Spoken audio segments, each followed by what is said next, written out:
Prezadíssimos irmãos, mais uma vez quero saudá-los na paz do Senhor Jesus. E hoje encerraremos uma jornada de estudos no Sermão do Monte. Chegamos à lição número 13. Já estudamos 12 delas, a começar no capítulo 5 de Mateus, que contém, aliás, o Sermão da Montanha, passando pelo capítulo 6 e também o 7. Em 12 unidades de pensamentos, chamados pelos estudiosos de perícopes, nós temos então estudado vários assuntos referentes ao Sermão da Montanha, como é popularmente conhecido este discurso longo do Senhor Jesus Cristo. Lá no capítulo 5, verso 1, temos a introdução e diz assim: Jesus, vendo a multidão, subiu a um monte. Portanto, há um monte em específico, próximo dizem lá da Galileia, não sabemos exatamente qual desses montes. E uma vez assentados-se, aproximaram-se dele os seus discípulos, e abrindo a boca, os ensinava dizendo, aí vem todo o relato do Sermão da Montanha. Longo discurso, tratando de variadíssimos assuntos, como nós bem já estudamos. Por exemplo, o crente como sal e luz, o discípulo de Cristo e a lei, resguardando-se de pensamentos ou sentimentos ruins, o casamento que deve ser vitalício e não deve separar aquilo que Deus uniu, não deve o homem separar. Estudamos, o Senhor tratou de todos esses assuntos aqui no Sermão da Montanha, falando palavras honestas, não retribuir pelos padrões humanos, porque a justiça do homem, ou melhor, a ira do homem não opera a justiça de Deus, diz o Tiago também, lá na sua epístola. Sendo verdadeiros, foi uma das lições que nós estudamos, orando e jejuando como Jesus ensinou, nossa segurança vem de Deus, sendo cautelosos nas opiniões, é quando estudamos sobre o não julgueis para que não sejais julgados, foi uma lição importante também dentro do Sermão da Montanha. Falamos sobre a bondade de Deus na lição passada, número 12, e hoje então encerramos este trimestre, hoje que eu digo, neste final de semana, querendo Jesus, se ele não voltar, estaremos todos comprometidos com a Escola Bíblica Dominical, ensinando a palavra do Senhor, nosso Deus, a ver sobre o tema a verdadeira identidade do Filho de Deus. E a base para encerrarmos este sermão, ou melhor, o estudo do Sermão da Montanha, serão os versículos 21 até o 27 de Mateus, capítulo 7. O versículo 21 diz, nem todo o que me diz Senhor, Senhor, entrará no reino dos céus, mas aquele que faz a vontade de meu Pai que está nos céus. 22. Muitos me dirão naquele dia, Senhor, Senhor, não profetizamos nós em teu nome, e em teu nome não expulsamos demônios, e em teu nome não fizemos muitas maravilhas? E então lhes direi abertamente, diz o Senhor, nunca vos conheci, apartai-vos de mim, vós que praticais a iniquidade. Aí o verso 24 a seguir é uma ilustração, na verdade, uma parábola sobre dois construtores que irão construir casas para abrigar suas famílias.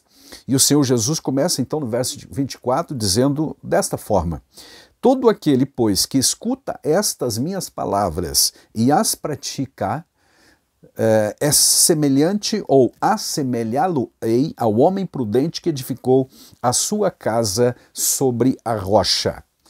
Então diz ele, desceu a chuva, correram os rios, sopraram os ventos e combateram aquela casa e não caiu, porque estava edificada sobre a rocha. No verso 26, ele vai falar do outro homem que, nas mesmas condições, também construiu uma casa, só que este era imprudente.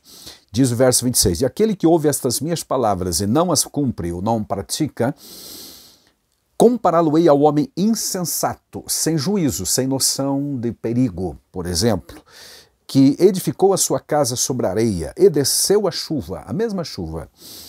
Correram os rios, mesmos rios, sopraram ventos, mesmos ventos que sopraram na outra casa, e combateram aquela casa, tal como combateram a casa do primeiro construtor. E esta caiu. E por que caiu? Porque estava edificada sobre a areia, e Jesus complementa dizendo, e foi grande a sua queda. Bom lembrarmos, amados, que quando Jesus compara ou propõe esta parábola para ilustrar as verdades espirituais, e ele diz, todo aquele, pois, que escuta estas minhas palavras, que palavras? Ele acaba de proferir todo o longo sermão da montanha.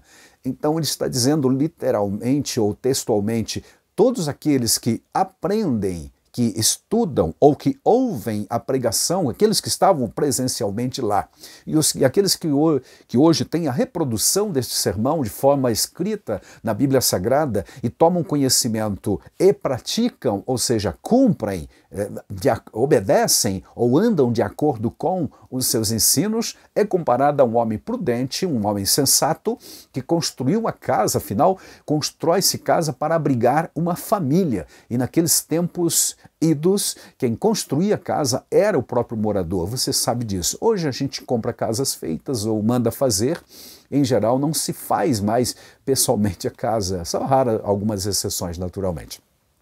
Mas naquele tempo todo mundo fazia a sua própria casa. E este homem prudente, disse Jesus, lançou bons e sólidos fundamentos, ou melhor, lançou um sólido fundamento. E neste caso aqui específico do Mateus 7:24, não se trata da pessoa de Jesus, mas da palavra que ele falou, do ensino que ele disse. Repetindo, todo aquele que escuta estas palavras e as pratica é comparado ao homem que constrói sobre a rocha. Então, a simbologia aqui, a figura da linguagem é construir sobre a palavra, sobre o ensino de Jesus Cristo. E, repito, o que ele tem em foco, o que ele tem em mente é todo o sermão da montanha que ele acabou de proferir para as multidões que, conforme o versículo 28 e 29 de Mateus, a população, as pessoas que lá estavam, ficaram maravilhadas. O verso 28 diz, e aconteceu que, concluindo Jesus este discurso no singular, o discurso do Sermão da Montanha, mesmo que ele comparou o homem prudente que deve praticar e então construir sua casa sobre a rocha. Então a multidão se admirou, diz o finalzinho do verso 28, da sua doutrina. Por que se admirou? Porque ele os ensinava com autoridade própria, autoridade dele mesmo, não derivada de outra coisa. E não como os escribas, que se apoiavam naturalmente nos escritos de antepassados, de outros mestres, de outros rabinos, de interpretações, de escolas de interpretações e outras coisas. É bom também nos recordarmos que nós tratamos de 6, pelo menos, contrastes em que Jesus diz, ouvistes o que foi dito, eu porém vos digo. Eles disseram isso, eles ensinaram aquilo, eles interpretaram a lei desta forma, eles estavam falando aos escribas e fariseus, mas eu porém vos digo que, aí vem as orientações seguras do Mestre Divino para os súditos do reino de Deus, que somos nós que compomos a igreja de Cristo Jesus para este tempo até o arrebatamento, até o final dos tempos, na verdade. Amém. Bem, meus amados, então, voltando aqui no nosso tema, que é a identidade do cristão, ou melhor, a verdadeira identidade. E por que verdadeira identidade? Por que foi dado esse título a esta lição? Porque nos versículos anteriores, por exemplo, verso 20, 19, 18, contexto anterior, o Senhor havia falado dos falsos profetas que entrariam ou que estariam agindo em ação na igreja, vestidos de ovelhas, mas eram por dentro, no seu interior, lobos devoradores. Então, teriam uma falsa identidade para apresentar. E se os crentes não tivessem uma noção espiritual, um senso apurado das coisas realmente espirituais, seriam enganados. Ou melhor ainda, atualizando a linguagem, se o crente não tiver esta capacidade de identificação ou de detecção de lobo, tem que instalar um detector de lobo na sua vida, no seu coração, na sua igreja, meu irmão, na sua congregação, em todos os lugares, porque eles estão por aí também, ainda vestidos de ovelha ou seja, apresentando uma falsa identidade. Por esse motivo é que foi dado o título desta lição de A Verdadeira Identidade do Cristão. O cristão não precisa inventar e nem aparentar ou criar ou inventar situações e nem se apresentar de forma estranha ou esquisita. Não, ele deve ser sincero, transparente, é isso que Deus quer, aliás, tá bom? Glória a Deus por isso. Então, agora, o Senhor começa no verso 21 dizendo: nem todo aquele, porém, que me diz Senhor, Senhor, entrará no reino do céu. De novo, uma referência a falsos profetas, as pessoas que, ao invés de deixar-se levar, conduzir ou usar-se por Deus, eles acabam usando os dons que Deus lhe deu em benefício próprio ou para outros propósitos espúrios, divorciados do ensino precioso, correto e firme da palavra de Deus, fora da vontade do Senhor nosso Deus.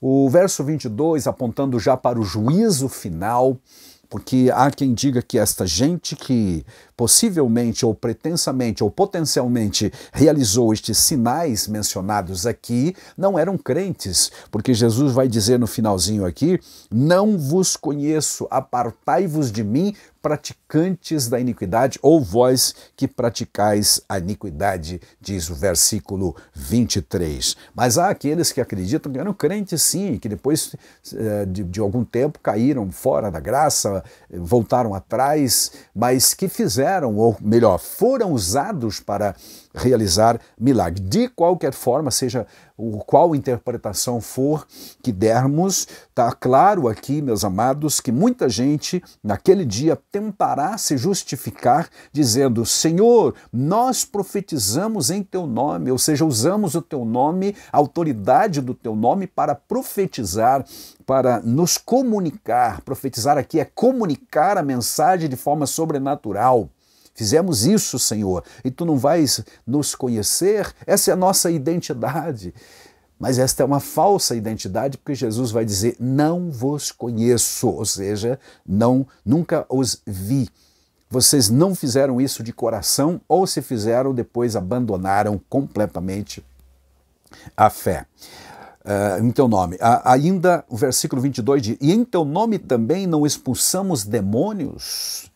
Olha que coisa séria, alguém usando o nome de Jesus, porque na verdade quem tem poder mesmo não é o crente, não é nada, não é o nome da igreja em absoluto, mas é o nome de Jesus. Então, usando o nome de Jesus, é possível sim ver estes milagres também acontecerem, porque os demônios temem o nome de Jesus. Lá em Atos dos Apóstolos temos um episódio em que os demônios disseram: sei quem é Paulo, sei quem é Jesus, mas vocês que estão usando pretensamente o nome dele, do Jesus que Paulo prega, não os conheço. E até aqueles rapazes que tentavam fazer isto, que não eram crentes também, não tinham uma identificação, não tinham identidade de cristão verdadeiro, foram envergonhados pelos próprios demônios. Mas aqui, diferente daquele caso, os demônios são expulsos, ou seja, em teu nome não expulsamos demônios? Perguntam eles. Jesus não nega. E se Jesus não nega a situação é porque pretensamente acontece, ou aconteceu, ou irá acontecer ainda, porque isto aqui é futuro, quando Jesus vai confrontar. Vamos ver, você é crente mesmo? Vai entrar no céu? Quer entrar de que forma? Qual é a justificativa? Qual as tuas credenciais? E então alguém vai dizer: eu profetizei em teu nome, eu expulsei demônio em teu nome. E em terceiro lugar, fizemos muitas maravilhas em teu nome. Não fizemos muitas maravilhas, não é poucas não. Aleluia. Bom, de novo, Jesus não nega isso, ele está dizendo de uma realidade que acontecerá no dia do juízo final. Certo? Amados, alguém vai tentar justificar-se, mas fomos usados, ou seja, fizemos isto, fizemos aqui. Nem disseram, a pessoa nem disse que foi usado, mas que fez, né? Expulsou demônio, profetizou, expulsou demônio, ele também fez maravilhas. Tudo isso em nome de Jesus. Por isso é perigoso, meus amados, porque em lugar nenhum a Bíblia diz que fazer milagres ou ver milagres acontecer é prova de que alguém está sendo usado por Deus. Existem milagres em todas as religiões do mundo, ou pelo menos evidência disso, que as pessoas beneficiárias desses milagres atribuem aos seus deuses, aos seus intercessores e às suas divindades. E agora, como fica? Foi Deus que fez? Foi um milagre falso? Ou não? Ou foi apenas um embuste? Foi apenas um engodo mágico, como aconteceu no Egito, por exemplo, lá em Êxodo, capítulo 7. Quando o Moisés está diante de Faraó e mais o Arão, milagres aconteceram, por exemplo, o bordão de Arão que tornou-se cobra, mas os magos do Egito também fizeram o mesmo e alguns dos milagres foram também reproduzidos por eles. Há quem diga que era mera ilusão, porque eles eram hábeis para fazer isto, e há outros que entendam que aconteceu o milagre verdadeiramente. Se acharmos que foi assim, então Deus pode ter permitido que isto acontecesse lá, porque transformar uma madeira, um pedaço de madeira em um animal vivo é ter poder de gerar vida, e isso só Deus tem. Se realmente aconteceu, foi uma exceção e Deus deve ter permitido que aquilo acontecesse. Mas, em geral, se admite que foi apenas ilusão realmente o que lá aconteceu. Não vem muito ao caso agora aqui, mas para dizer, amados, para que não fiquemos impressionados demasiadamente com as evidências de milagres quando não se usa o próprio nome de Jesus ou nessas outras religiões. Repito, em todos os lugares do mundo, nestes centros de peregrinações religiosas, você encontrará sempre alguém testificando, contando a graça, contando a bênção e mostrando evidências de que algo sobrenatural aconteceu. Afinal, o sobrenatural está acima do natural e o diabo está neste mundo também sobrenaturalmente. Você sabe que no Apocalipse, a Bíblia registra que o falso profeta fará tamanhos milagres que até fogo fará descer dos altos ou do céu para iludir, para enganar, sinais de mentira, diz segundo aos Tessalonicenses, capítulo 2, versículo 7 a seguir. Certo, amados? Então, repetindo, amados queridos, milagre. Ficamos realmente atentos a isto. Cantávamos e ainda cantamos que milagres só Jesus pode operar. Depende da situação, depende da circunstância. Os verdadeiros milagres, por exemplo, gerar vida, ressuscitar mortos, isso só Deus pode fazer. Mas há muitos enganos de Satanás que se apresentam como milagres por aí afora e nós precisamos, evidentemente, tomarmos todos os cuidados, tá? As maravilhas que são mencionadas aqui podem ir desde as populares revelações, onde pessoas marcam agendam, né? Cultos e reuniões para revelar pessoas e outros, e até a distância e etc. e tal. Coisas espantosas acontecem em tudo isso e a maioria dos casos pode ser realmente embuste, engano, mas pode ter poder satânico por trás de tudo isto também, tá? Porque o poder espiritual está acima. O mundo espiritual comanda, em certo sentido, se Deus não estiver presente e dominando a nossa vida, influencia, sim, a vida natural do ser humano. É bom lembrar que o próprio Satanás gerou uma enfermidade terrível na vida do Jó. Foi Satanás, não estou inventando, é só você ler o livro de Jó. Deus permitiu? Sim, Deus permitiu. Aí você vai dizer, mas como assim? Pois é, foi Satanás. A gente não diz hoje que até o ser humano em alguns laboratórios já está manipulando vírus e bactérias e alguns entendem que algumas pandemias poderia ter sido criada eventualmente pelo próprio ser humano, que dirá o diabo então que está no mundo espiritual para manipular um vírus, uma bactéria, um fungo ou outro agente patogênico causador de males? Isso para eles certamente não é coisa muito complicada, tá certo, amados? Amém? Por isso é que precisamos, aliás, da proteção divina, o sangue de Cristo para nos proteger. Tá certo, meus queridos? Deus em Cristo nos guarde poderosamente, porque há pessoas por aí fazendo milagres, falando em nome de Jesus, profetizando em nome de Jesus, mas que não seguem. A prova real de que ele é discípulo de Cristo virá na obediência à palavra estrita do nosso Deus. Certo, queridos? É o que Jesus diz. Então, verso 23...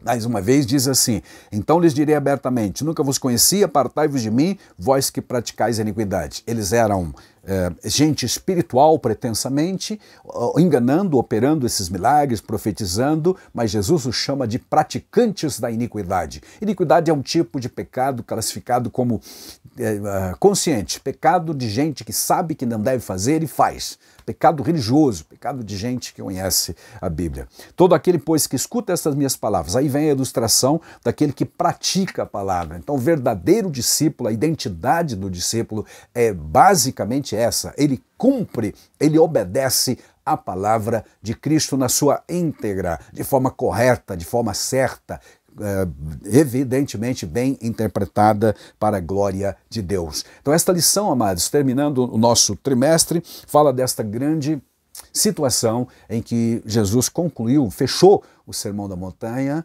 do Monte, falando da condenação dos falsos seguidores de Cristo. Falsos, aqueles que imitam, que têm uma identidade falsa, e enfatizando que o crente precisa ter uma autêntica identidade, aprovada por Deus, verdadeiramente.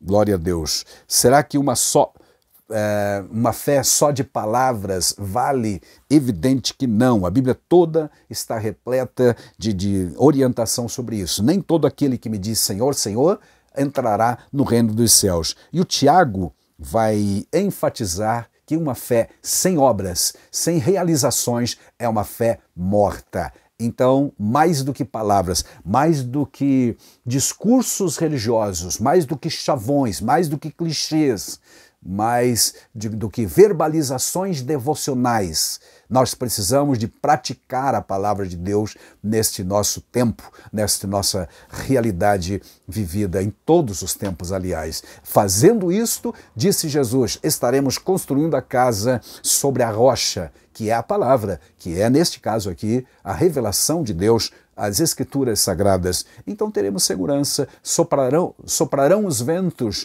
cairá a chuva, soprarão os ventos, os rios poderão combater a casa, mas ela não irá cair. A sua casa espiritual, a sua vida e também a sua família estarão protegidas porque estão abrigados numa casa bem construída para a glória de Deus. Aleluia. Os milagres não transformam o caráter de ninguém. É um subponto que nós precisamos enfatizar nesta lição. O versículo 23 do capítulo 7 revela a justificativa dos impenitentes a respeito dos milagres que fizeram, né? Profetizamos em teu nome, Senhor. Nós também expulsamos demônios, nós fizemos muitas maravilhas, mas o caráter não mudou. Pelos frutos os conhecereis, disse Jesus nos versículos 19 e 20 deste mesmo capítulo. Então, não é apenas verbalizar algo religioso ou devocional, piedoso, e também não é simplesmente a manifestação de obras ou milagres que vai mudar o caráter de alguém. Absolutamente. É a observação do ensino correto da palavra de Deus. Isto sim muda as vidas. Glória a Deus. Fazer a vontade do Pai, andar de acordo com os preceitos bíblicos seguros. Esta é a identidade do cristão. Um outro tópico a ser abordado é quem ou em quem estamos alicerçados. Exatamente do que falamos agora. Estamos e devemos estar alicerçados na palavra de Deus. O alicerce começa porque eles ouviram. Então, todo aquele, disse Jesus, que ouve a minha palavra e pratica e cumpre, é semelhante ao homem que construiu a sua casa sobre a rocha. Então ele terá segurança diante de todas as intempéries da vida. A importância de um bom alicerce. Digo sempre que uma estrutura, uma casa, um edifício será tão resistente, tão forte, quanto forte e resistente for a sua base, seu alicerce. Então tenha bons alicerces. ou melhor, alicerce é só um, na verdade, né? Tenha um bom alicerce, neste caso bíblico de Mateus 7:24, a seguir é a palavra de Deus, o ensino sólido, aleluia, absoluto e não relativo da palavra do Senhor nosso Deus, observando os preceitos definidos da palavra do Senhor para com a nossa vida espiritual, para com a vida em família, para com a vida ministerial e tudo mais. A importância deste bom alicerce é que vai dar segurança no meio da tempestade, porque este mundo realmente está tempestuoso, você bem sabe disso, meus amados. Ainda, Jesus é apresentado-nos em toda a Bíblia Sagrada como nosso modelo, como nossa identidade, aquele com quem nós precisamos nos identificar. As pessoas no mundo estão sempre envolvidos com modelos, e nós, durante toda a trajetória da humanidade, na história, estivemos sempre relacionados a determinados tipos de identificação. Pessoas se identificavam e se identificam com líderes, com filósofos, com ideias filosóficas, com ideologias, com partidos políticos, hoje com muito mais ainda nesse tempo de redes sociais, com os influenciadores ou os youtubers e etc, etc.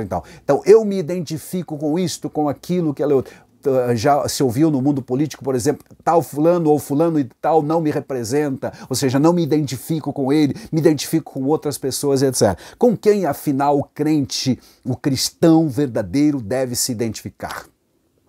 É evidente que é com Jesus Cristo. Ele é a nossa verdadeira identidade. Se queremos morar no céu, ser cidadãos efetivamente da glória do céu, com Cristo ao seu lado e eternamente, nós precisamos estar identificados com Cristo Jesus. E para fazer isso é preciso conhecer a sua pessoa, seu caráter, a sua vida, seu modelo.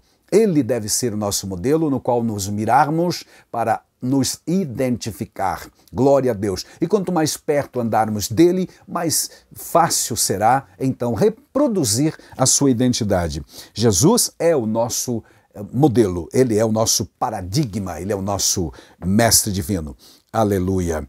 Jesus, tanto como pregador, como ensinador, como orientador, como aquele que operou milagres, mas acima de tudo, aquele que nos ama, que nos conduz, se deixarmos que o Espírito Santo trabalhe em nosso coração. Glória a Deus por isso. Amados, o ensino, então, do Sermão do Monte, todinho ele, tem como objetivo, ou teve como objetivo, formatar o nosso caráter. Ensinou-nos muitas coisas úteis para que a nossa identidade de cristão seja cada dia mais fortalecida e mais visível ao mundo também. Que todos nós apresentemos uma identidade realmente definida e não misturada ou desbotada.